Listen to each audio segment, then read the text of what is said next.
ভারতের সঙ্গে সম্পর্ক কেমন থাকবে তা কোন দল ক্ষমতায় আছে তার উপর নির্ভর করে না বলে মন্তব্য করেছেন পরিবেশ, বন ও জলবায়ু পরিবর্তন মন্ত্রী সাবের হোসেন চৌধুরী।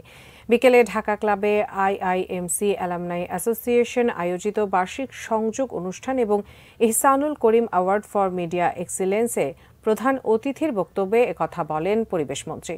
বাংলাদেশের মুক্তিযুদ্ধ গবেষক, কলামিস্ট, প্রবীণ সাংবাদিক এবং মিডিয়া পেশাদার হিসেবে মূল্যবান অবদানের স্বীকৃতি স্বরূপ এ বছর আফসান চৌধুরীকে মিডিয়া এক্সিলেন্সের জন্য ইহসানুল করিম পুরস্কার দেওয়া হয়। এদিন সাংবাদিক ফরিদ হোসেনকে সভাপতি ও আঙুর নাহার মন্টিকে সাধারণ সম্পাদক করে 2024-26 মেয়াদের জন্য 13 সদস্যের নতুন কমিটি গঠন করা হয়।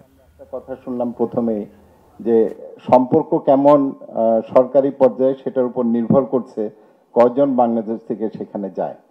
ভারত থেকে যদি আমাদের একটা কোনো বিষয় আমরা যদি লক্ষ্য করি, সেটা হচ্ছে প্রতিবেশীর সাথে কি সম্পর্ক হবে সেটা কোন দল ক্ষমতায় থাকলো এটার উপর নির্ভর করে না, তাদের একটা কমন একটা পজিশন আছে।